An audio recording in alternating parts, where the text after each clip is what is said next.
दोस्तों, स्वागत है आप सभी का अपने चैनल सिलेक्शन मेंटर पे। आज हम लोग इतिहास में शुरू करते हैं जैन धर्म। बौद्ध धर्म तक हमने पढ़ लिया था, आज हम लोग आगे शुरू करते हैं जैन धर्म, क्योंकि पेट में आपका एक टॉपिक है जैन धर्म, तो एक क्वेश्चन आपका जैन धर्म से भी बन सकता है। तो आज हम लोग जैन धर्म के बारे में पढ़ते हैं। तो सर्वप्रथम जो जैन शब्द है वो कहाँ से लिया गया है? तो जैन शब्द जो है वो संस्कृत के जिन शब्द से बना है। किससे बना है? संस्कृत के जिन शब्द से बना है, और जिसका अर्थ क्या होता है? विजेता होता है। तो जिन शब्द का अर्थ क्या हुआ आपका? विजेता।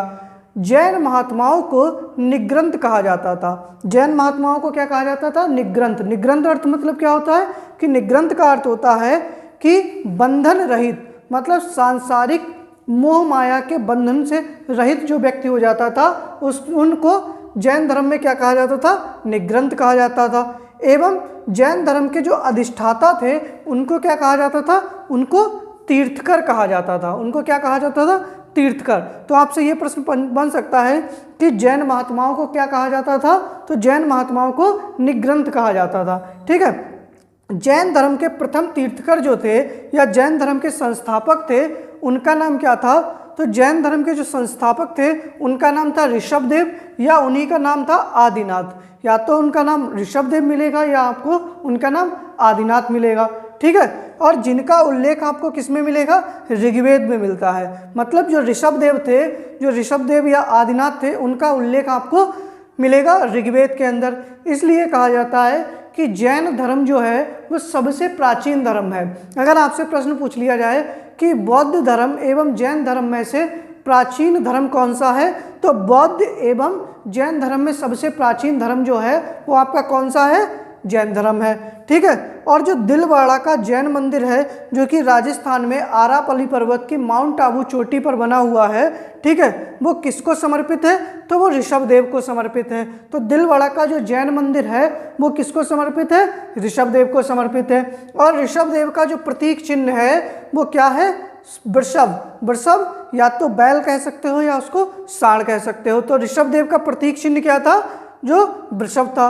फिर आते हैं कि जैन धर्म के 23वें तीर्थकर कौन थे? तो जैन धर्म के 23वें तीर्थकर जो थे वो पार्श्वनाथ जी थे, और जिनका जन्म कहाँ हुआ था? काशी में हुआ था। कहाँ हुआ था? काशी में। कौन से नंबर के तीर्थकर थे? 23वें। पहले कौन थे? ऋषभदेव जी।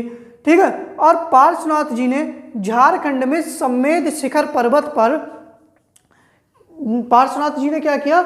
झारखंड में सम्मेद शिखर पर्वत पर तपस्या की। इसलिए सम्मेद शिखर के ऊपर एक चोटी है, झारखंड की सबसे ऊंची चोटी है, जिसका नाम क्या है?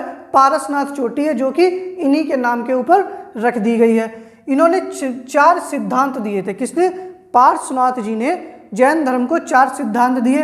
कौन कौन से? अहिंसा, सत्य, अस्तेय और अपरिग्रह। कौन कौन से? अहिंसा, सत्य, अस्तेय और अपरिग्रह। और महावीर स्वामी जी ने क्या किया? इन्हीं 4 सिद्धांतों में अपना एक और सिद्धांत जोड़ दिया। तो इसलिए जैन धर्म के कितने सिद्धांत हो गए? तो जैन धर्म के 5 सिद्धांत हैं, और 5वां सिद्धांत इन्होंने कौन सा जोड़ा? आपका अपरिग्रह जोड़ दिया। कौन सा सिद्धांत जोड़ा इन्होंने? अपरिग्रह। सॉरी, अपरिग्रह नहीं, मैं गलत बोल गया हूँ, यहाँ पर ब्रह्मचर्य को जोड़ दिया। किसको? ब्रह्मचर्य। 5वां सिद्धांत महावीर स्वामी जी ने ब्रह्मचर्य जोड़ा। ठीक है। तो 5 सिद्धांत अब कौन कौन से हो गए? अहिंसा, सत्य, अस्तेय, अपरिग्रह और ब्रह्मचर्य। तो महावीर स्वामी जी ने कौन सा 5वां सिद्धांत जोड़ा? ब्रह्मचर्य को जोड़ा। फिर पार्श्वनाथ जी का प्रतीक चिन्ह क्या था? तो पार्श्वनाथ जी का प्रतीक चिन्ह जो था वो सर्प था या सांप था। ठीक है। तो इसमें तीर्थकर आपके कौन से थे? पार्श्वनाथ जी थे, जिनका जन्म काशी में हुआ था, जिन्होंने झारखंड में सम्मेद शिखर पर्वत पर तपस्या की, और झारखंड की सबसे ऊंची चोटी पारसनाथ चोटी वो इन्हीं को समर्पित है। फिर आ जाते हैं कि महावीर स्वामी जी जो थे वो 24वें तीर्थकर हुए। जैन धर्म के 24वें तीर्थकर कौन हुए? महावीर स्वामी जी हुए। और महावीर स्वामी जी का जन्म कहाँ हुआ? 540 ईसा पूर्व कुंडग्राम वैशाली में महावीर स्वामी जी का जन्म हुआ। कब? 540 ईसा पूर्व कुंडग्राम वैशाली में। इनके पिता का नाम सिद्धार्थ था, जो कि किस संघ से संबंधित थे? बज्जी संघ से। किससे? बज्जी संघ से। आजकल ये प्रश्न बहुत पूछे जाने लगे हैं कि वह किस संघ से संबंधित थे, तो वह बज्जी संघ से संबंधित थे। कौन? इनके पिता। और माता का नाम इनकी त्रिशला था, जो कि लिच्छवी वंश से संबंधित थी। किस वंश से संबंधित थी? लिच्छवी वंश से। और इनके बचपन का क्या नाम था? महावीर स्वामी के बचपन का नाम वर्धमान था। और इनकी पत्नी का क्या नाम था? यशोदा। क्या नाम था? यशोदा। महावीर स्वामी जी की पुत्री जो थी उनका नाम था प्रियदर्शना। क्या नाम था? प्रियदर्शना। इनको कुछ जगह अणोज्जा नाम भी मिलता है। क्या नाम मिलता है? अणोज्जा। तो चाहे प्रियदर्शना आए चाहे अणोज्जा आए, तो वो महावीर स्वामी जी की पुत्री थी। इनके दामाद जो थे उनका नाम था जमाली। क्या नाम था? जमाली, जो कि महावीर स्वामी जी के पहले विरोधी बने। क्या बने? प्रथम विरोधी बने। तो कौन बने? जमाली बने। ठीक है, तो महावीर स्वामी जी का जन्म कहाँ हुआ था? 540 ईसा पूर्व कुंडग्राम वैशाली में। इनके पिता का नाम सिद्धार्थ था, जो कि बज्जी संघ से संबंधित थे।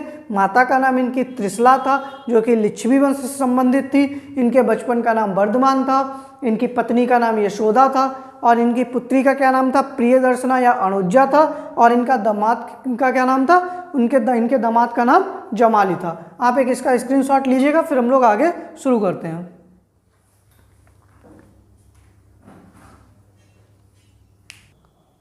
महावीर स्वामी जी की पहली प्रथम महिला शिष्या कौन बनी? आपसे प्रश्न पूछा जाएगा कि महावीर स्वामी जी की प्रथम महिला शिष्या कौन बनी थी? तो चंदना बनी थी। क्या नाम था उनका? चंदना। एवं प्रथम पुरुष शिष्य कौन बने थे? तो मक्खली पुत्र गोसाल बने थे। कौन? प्रथम महिला शिष्या कौन बनी? चंदना। एवं प्रथम महिला पुरुष शिष्य कौन बने? मक्खली पुत्र गोसाल। ठीक है, महावीर स्वामी जी ने 30 वर्ष की अवस्था में गृह त्याग कर दिया। कितने वर्ष की अवस्था में? गृह त्याग कर दिया 30 वर्ष की अवस्था में। ठीक है, और 12 वर्ष की अवस्था के बाद, मतलब 12 वर्ष तक उन्होंने कठिन तपस्या की। और 12 वर्ष की कठिन तपस्या के बाद जब वो 42 वर्ष की आयु में पहुंचे, तो 42 वर्ष की आयु में उनको जरंबिक ग्राम में ऋजुपालिका नदी के तट पर साल वृक्ष के नीचे ज्ञान की प्राप्ति हुई। कब? 42 वर्ष की आयु में जरंबिक ग्राम में ऋजुपालिका नदी के तट पर साल वृक्ष के नीचे महावीर स्वामी जी को ज्ञान की प्राप्ति हुई। अच्छा, जैन धर्म में इस ज्ञान प्राप्ति को कैवल्य कहा जाता है। प्रश्न बनेगा आपसे कि जैन धर्म में या कैवल्य से क्या तात्पर्य है, या जैन धर्म में ज्ञान प्राप्ति को क्या कहा जाता है? तो जैन धर्म में ज्ञान प्राप्ति को कैवल्य कहा जाता है। क्या कहा जाता है? कैवल्य कहा जाता है। अच्छा, जो जैन धर्म के साहित्य हैं, जो जैन साहित्य हैं, उनको क्या कहा जाता है? आगम कहा जाता है। और जैन धर्म की जो भाषा थी वो कैसी थी? प्राकृत थी। जैन धर्म की भाषा कैसी थी? प्राकृत। और बौद्ध धर्म की भाषा कैसी थी? पाली थी। ठीक है, महावीर स्वामी ने अपना प्रथम उपदेश राजगृह में बितुलाचल पहाड़ी पर बराकर नदी के तट पर दिया। आपसे पूछा जाएगा कि महावीर स्वामी ने अपना पहला उपदेश कहाँ दिया? तो महावीर स्वामी ने अपना पहला उपदेश राजगृह में दिया। इसके बाद में महावीर स्वामी जी की मृत्यु 468 ईसा पूर्व 72 वर्ष की आयु में 468 ईसा पूर्व 72 वर्ष की आयु में पावापुरी, जो कि कहाँ पड़ता है? राजगृह। और राजगृह कहाँ पर है? बिहार। ठीक है, कहाँ हुई? पावापुरी में इनकी मृत्यु हो गई। कब? 468 ईसा पूर्व। ठीक है, महावीर स्वामी जी का प्रतीक चिन्ह जो था वो क्या था? सिंह था, शेर था। क्या था? सिंह था। ठीक है, और जैन धर्म जो है वो पुनर्जन्म व कर्मवाद में विश्वास रखता है। किसमें? पुनर्जन्म और कर्मवाद में विश्वास रखता है। प्रथम जैन संगीति आपकी 300 ईसा पूर्व कुसुमपुर। कुसुमपुर कहाँ पड़ता था उस समय? पाटलिपुत्र में। कहाँ? पाटलिपुत्र में। तो प्रथम जैन संगीति आपकी 300 ईसा पूर्व में कुसुमपुर पाटलिपुत्र में चंद्रगुप्त मौर्य के नेतृत्व में हुई। किसके नेतृत्व में? चंद्रगुप्त मौर्य के नेतृत्व में हुई। और इसकी अध्यक्षता जो थी वो किसने की थी? स्थूलभद्र ने की थी। किसने अध्यक्षता की थी? अगर आपसे पूछ लिया जाए कि प्रथम जैन संगीति की अध्यक्षता किसने की, तो स्थूलभद्र ने की। ठीक है, आगे है कि इसी जैन संगीति में जैन धर्म जो था वो 2 भागों में बट गया। कैसे? 2 भागों में बट गया। एक हो गया श्वेतांबर और एक हो गया दिगंबर। ठीक है, तो जो श्वेतांबर था, श्वेतांबर की अध्यक्षता की स्थूलभद्र ने। किसने? स्थूलभद्र ने। और जो दिगंबर में बटा था, तो दिगंबर की अध्यक्षता की थी भद्रबाहु ने। किसने की थी? भद्रबाहु ने। ठीक है, तो श्वेतांबर के अध्यक्ष कौन बने? स्थूलभद्र। और दिगंबर के अध्यक्ष कौन बने? भद्रबाहु। आप एक इसका स्क्रीनशॉट लीजिए, फिर हम लोग आगे शुरू करते हैं।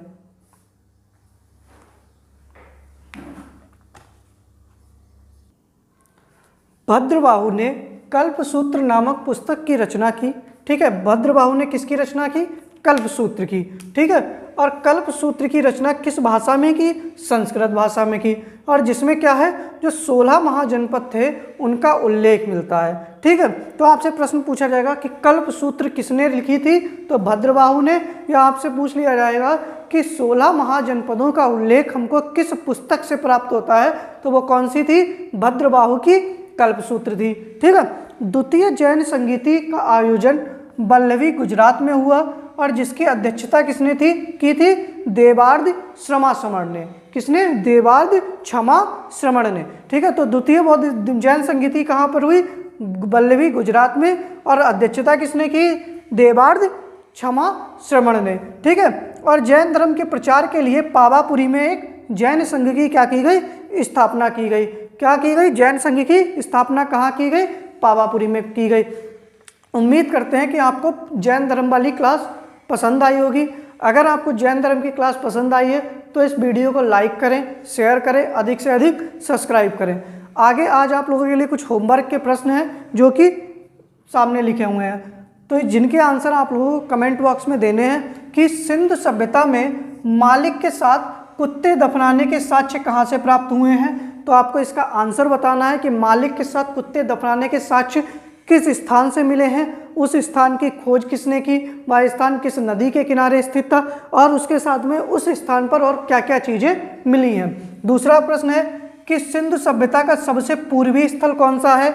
तो सबसे पूर्वी स्थल कौन सा था, उसकी खोज किसने की थी, वह किस नदी के किनारे स्थित है। और तीसरा प्रश्न है कि ऋग्वेद के किस मंडल में गायत्री मंत्र का उल्लेख है। किसका? ऋग्वेद के किस मंडल में गायत्री मंत्र का उल्लेख है और गायत्री मंत्र की रचना किसने की थी। तो आपका एक तीसरा प्रश्न ये है। चौथा प्रश्न ये है कि गौपत जो गौपत है, गौपत एक ब्राह्मण ग्रंथ है, वो किस वेद का ब्राह्मण ग्रंथ है। ठीक है, गौपत किस वेद का ब्राह्मण ग्रंथ है? ऋग्वेद का है, यजुर्वेद का है, सामवेद का है या अथर्ववेद का है। तो आपको चारों में से कोई एक ऑप्शन टिक करना है, वो आपको कमेंट बॉक्स में बताना है। और जो सांख्य दर्शन था उसके प्रवर्तक कौन थे? ठीक है, जो सांख्य दर्शन था उसके प्रवर्तक कौन थे? तो ये 5 प्रश्न आपके लिए होमवर्क है और इन 5 प्रश्नों के आंसर आपको कमेंट बॉक्स में देने हैं। बाकी डिस्क्रिप्शन बॉक्स में आपका टेलीग्राम का लिंक दे रखा है, आप वहाँ से ज्वाइन हो सकते हैं। कोई भी आपको समस्या है, कोई भी प्रश्न आपका रहता है तो आप हमसे कमेंट बॉक्स में या टेलीग्राम पर या आप हमसे इंस्टाग्राम से जुड़कर पूछ सकते हैं। अगर आप लोगों को क्लास पसंद आ रही है तो आप लोग वीडियो को लाइक करें, शेयर करें, अधिक से अधिक सब्सक्राइब करें। और अगर पूरी क्लास में आपको कहीं भी कोई भी समस्या है तो आप लोग कमेंट बॉक्स में पूछ सकते हैं। धन्यवाद।